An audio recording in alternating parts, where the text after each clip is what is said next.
Just ahead on Carolina Impact, it's Domestic Violence Awareness Month, and we meet a group of women who overcame obstacles and are now enjoying a little time in the spotlight.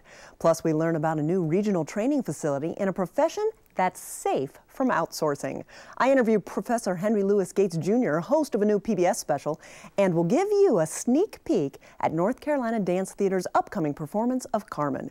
It all starts right now on Carolina Impact.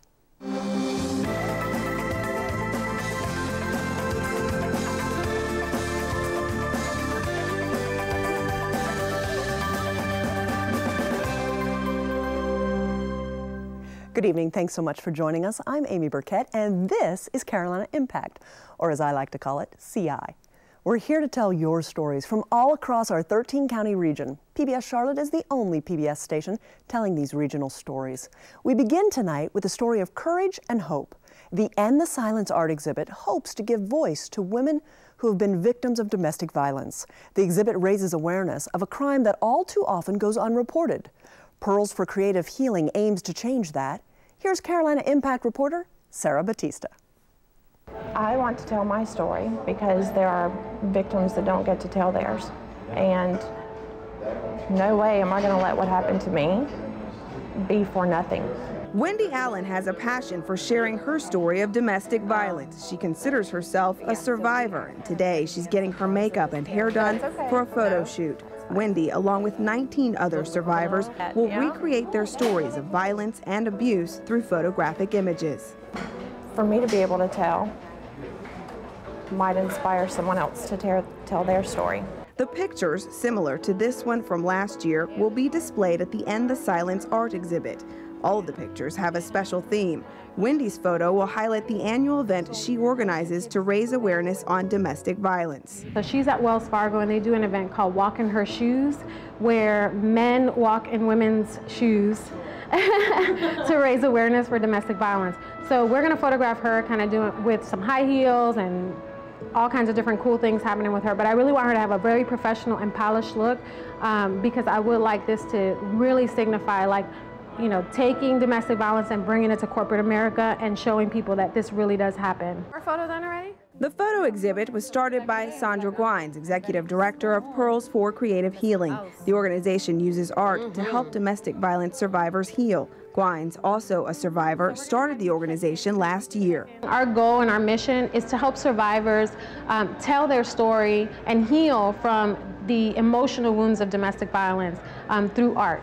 So specifically, there's not one specific art that we use. There's several different art forms. It can be anything from painting to poetry to songwriting. Domestic violence survivor Liz Nunez is finishing up one of her recent paintings.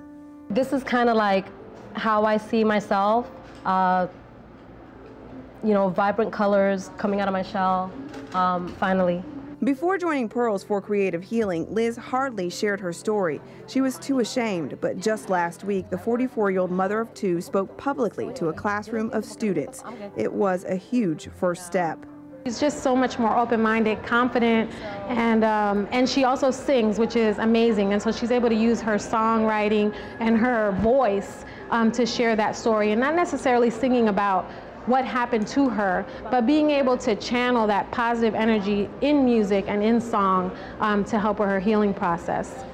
The stories of abuse are enough to make you cringe. Wendy hopes her photo will help tell her story. She says her husband was sexually abusive towards her for 6 years before she found the courage to call it quits.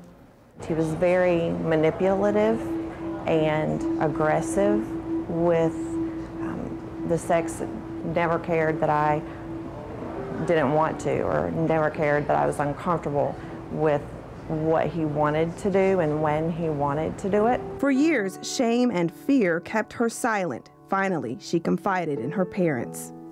I told my parents were the first people that I told.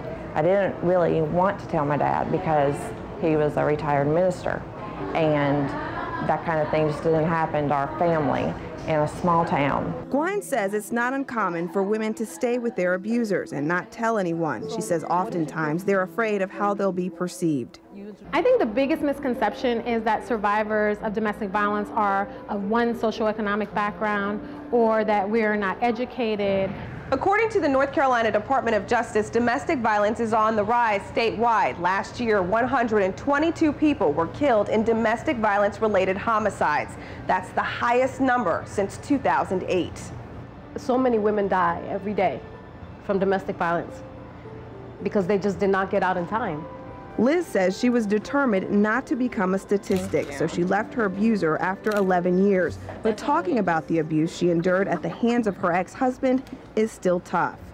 Oh, it's hard to talk about it even still. A lot of beatings, black eyes, ripped hair.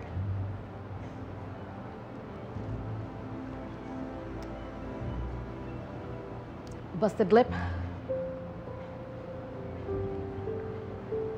It's a lot more that goes in there, but it's kind of hard to talk about it. But both Wendy and Liz say they're thankful for Pearls for Creative Healing and the creative outlet it provides for survivors like them. Liz's picture this year represents one of her many talents, singing, and she says her voice will never again be silenced. If I could save one life with my story, then my job here is done. For Carolina Impact, I'm Sarah Batista reporting. Thanks so much, Sarah. We've got a poll question coming up about domestic violence at the end of the show. We saw in that last story the confidence that comes from a little pampering. Well, next, we share a new training program preparing people for jobs that are all about pampering. Come on, let's be honest. How good do you feel after you've been to the salon? I'll confess, a great haircut, color, and some pretty nails help me put my shoulders back a little more and hold my head a little higher. And here's the beautiful part about this profession. It cannot be outsourced. Kathy Scott Rummage tells us about a new program preparing folks for these jobs.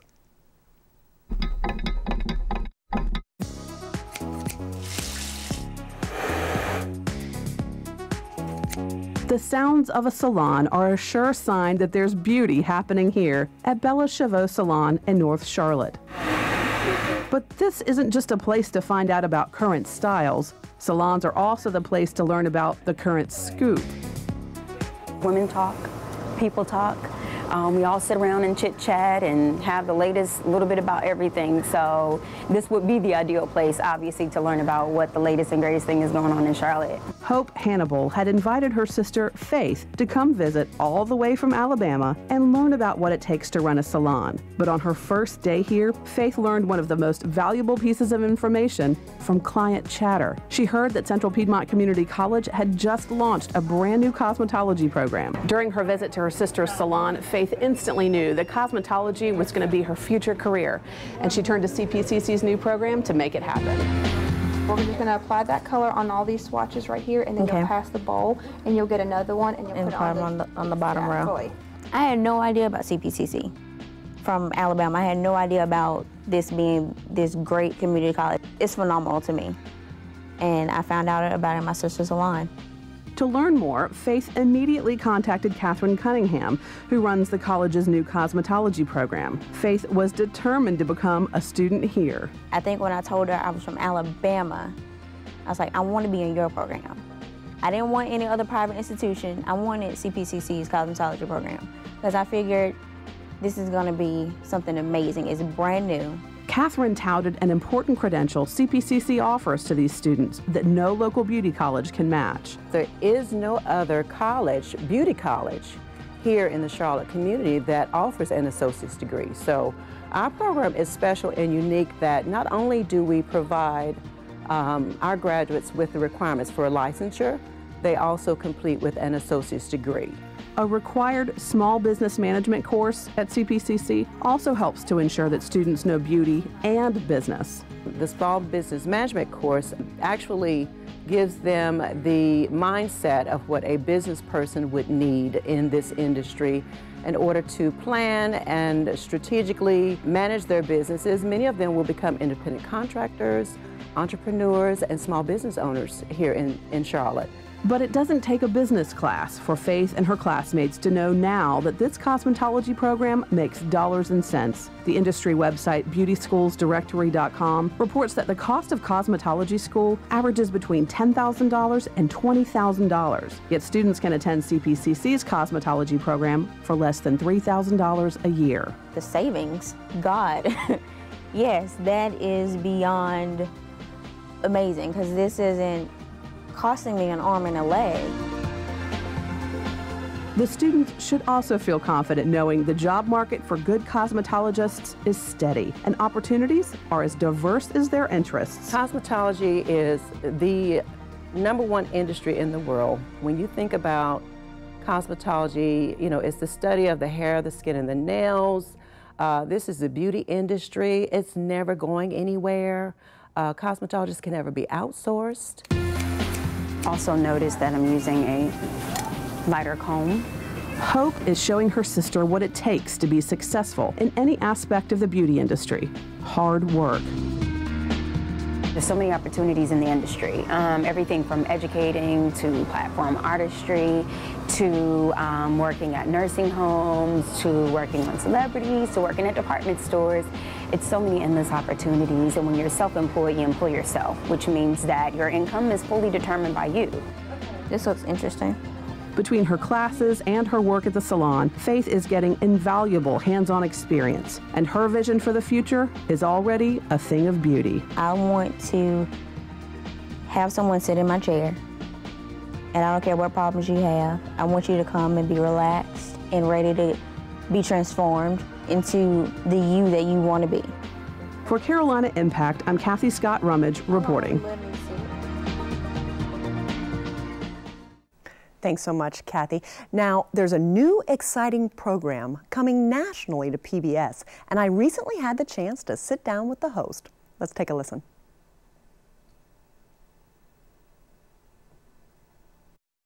Well, we're out of the studio now, and we're here at the Levine Museum for the New South. And joining me is a very special guest with an upcoming program on PBS Charlotte, Professor Henry Louis Gates, Jr. We are so glad to have the opportunity to actually spend time with you this evening. Thank you. I love Charlotte because I love any place that has drive-through biscuits, because that's serious. We don't have that in Boston, but we have it here, and I like that. It's a good thing. Tell us about African American Many Rivers to Cross, a great program, 6 weeks coming up on PBS Charlotte. 6 hours, 500 years, half a millennium of African American history, ranging from the first black man whose name we know, who got to what is now the United States, Juan Garrido, and you know the biggest surprise about him? He wasn't a slave.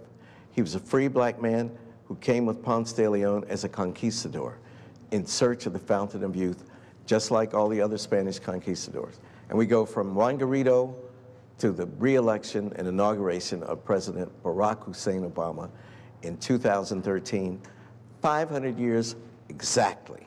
That's the arc that we cover. Now, to do that in 6 weeks, pretty amazing. 6 hours, an hour each week on Tuesday evenings here on PBS Charlotte.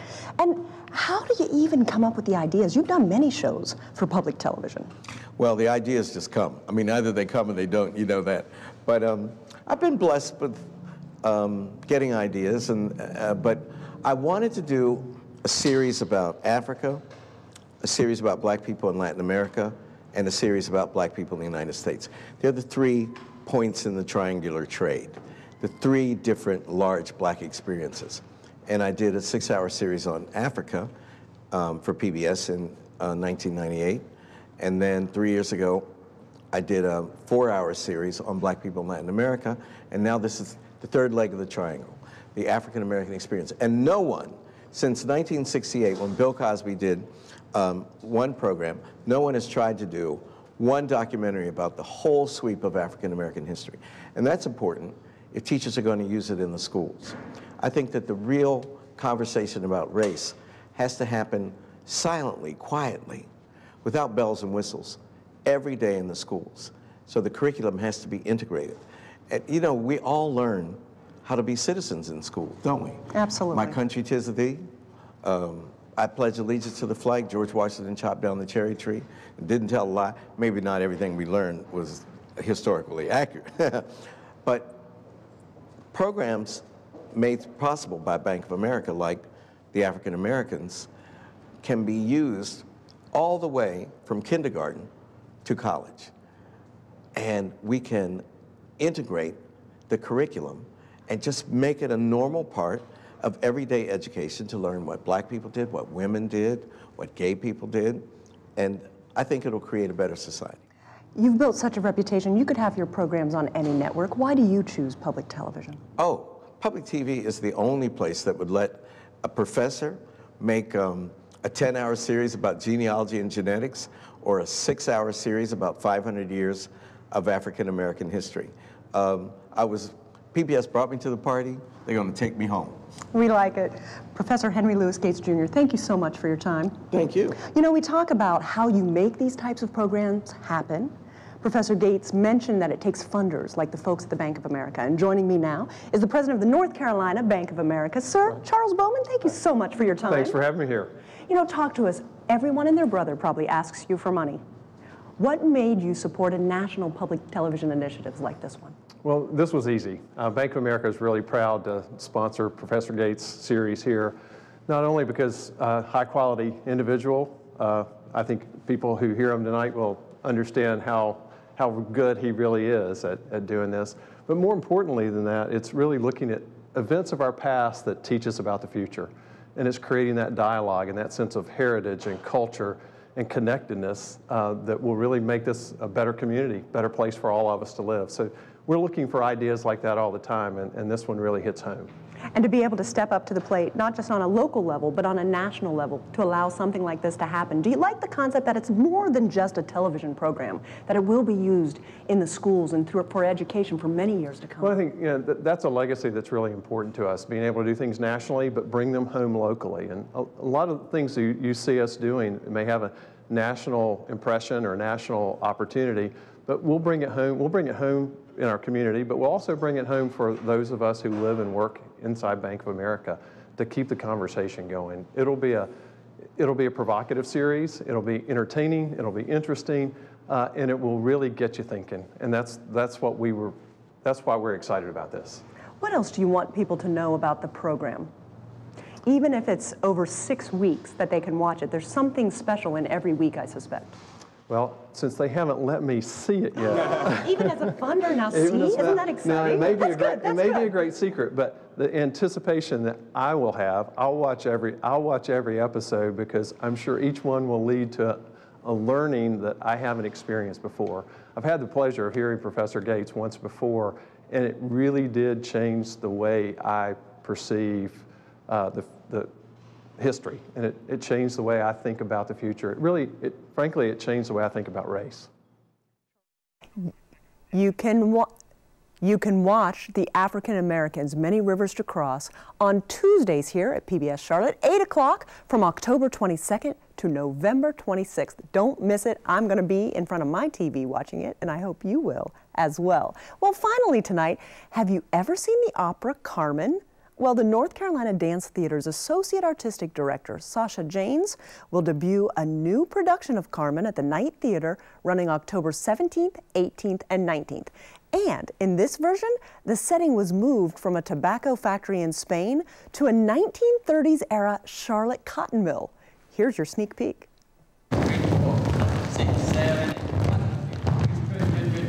A lot of smaller companies will do Carmen as a ballet. It's been written, because the opera is so long, there are some condensed versions, arrangements of the Georges Bizet score, which run it in at about 40 minutes, which makes a perfect one-act ballet.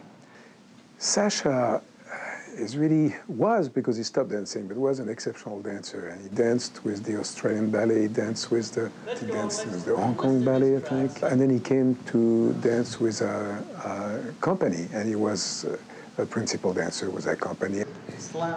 He's choreographing, and choreographing more and more, and he's also associate artistic director. So he has a very important role in the company. I originally thought, oh, Carmen would be a great one-act ballet to do for the company. We're about the right size for this sort of production. You get into the minutiae of it all and you think, well, what time period would that be? And then I thought about it for a while longer, and I actually live in Noda, surrounded by all these textile mills, and I thought, well, we can put it in if we're going to do that, why don't we really localize it and put it in a textile mill? I'm dancing the role of Carmen, and I'm ecstatic. It's my first leading role as a dancer in the company, so I'm very excited about it.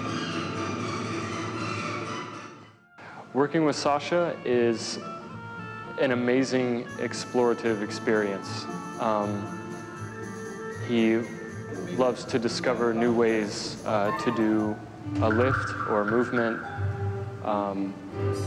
He's very helpful in describing an emotion that you should be feeling at that time, something as minute as a look. Well, for me, it's just been a very special experience. Acting is something that's new for me as a dancer, and it's been fun playing the bad girl, you know.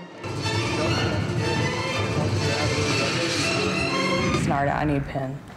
I had the costumes, the costume designer was specially commissioned for this piece.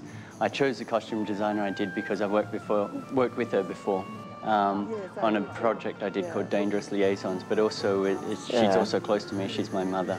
And so I know her history, I know the way she works, and I know how versed she is in the history of fashion and costume design. Well, it is, as I say, typically 1930s. Designing for dance is different from streetwear. As we began researching the designs, we thought it would be a really good idea to set it in a mill. The girls in the mills actually were quite dressed up. That really surprised me when I went in to look at what they were wearing. They were quite pretty frocks and dust coats and bows in their hair. Now that we are putting the piece together, is finding the music has been interesting too, because there's the Georges Bizet score, but the ballet scores, there's two. There's a Bernstein and a Schredrin score, and I've melded the two together. And then on top of that, I thought to really localize it, what I would like to do is add some mill music. And a lot of the times on their 5-minute breaks, musicians would go to the textile mills and play this music. So I've incorporated a little bit of local bluegrass music into the score as well. So trying to get that all to mesh and not be too abrasive has been interesting. And this is by far the biggest production I've done in terms of cast size. So working with a group of 30 dancers as opposed to just 2 has been a big challenge for me.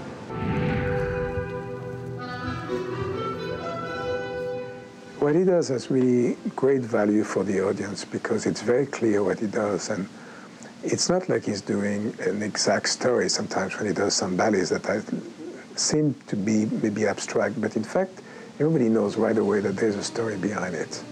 But the story does not have to be an exact story. You know, there's no words to explain that, but you can get the feelings of what people are expressing, what the male dancer is expressing, what the female dancer is expressing, what the other ones also. Which means that it's very interesting for dancers because they have to do not good technician, they have to be also develop as an artist and show their talent as an artist. If people have any sort of idea of the history of Charlotte or are connected in the community in any way or have a past, I think it's a great production that the city and the community can take a hold of and call their own, I think. I think what we're trying to do is give something back to the community, perhaps that hasn't been done before. That looks pretty incredible to me. I think it looks like it's going to be a great show. How many people get to work with their moms? You know, that's a pretty cool concept as well. At the top of the show, we saw a story about some very brave domestic abuse victims. This week's poll question is true or false. Domestic violence is the leading cause of injury to women aged 15 to 44 in the United States. Remember, it's true or false. You can answer the poll question on our Facebook page at facebook.com/WTVI Charlotte or on Twitter at WTVI #pollquestion. We'll have a different question each and every week, and at the end of the program, we'll show you the results from last week's question. And with that, here are the results from last week's poll question. Is a 4-year degree required for a STEM-related job? Of course, that's science, technology, engineering, and math. It was a yes or no question, and here are the results. You saw it. You all knew the answer. 94% of you said no, you don't need a 4-year degree to get one of those great STEM jobs. Only 6% of you had some challenges with that one. They will get more difficult, my friends, as we go along. We just want to start out easy to get you involved. Well, your opinions are so very important to us here. This is your PBS station, and we look forward to telling your stories. So please send us your ideas from across our 13-county region. I'm happy to say that we saw some great ideas last week that we're looking into already. You can post them to our Facebook page, or you can friend me personally at Facebook too, at Amy Burkett. I'd love to hear your thoughts about this evening's shows and your story ideas. We look forward to hearing your stories and bringing them to you in the future. From all of us here at Carolina Impact, thanks so much for joining us. We appreciate your time and look forward to seeing you back here again next time. Good night, my friends.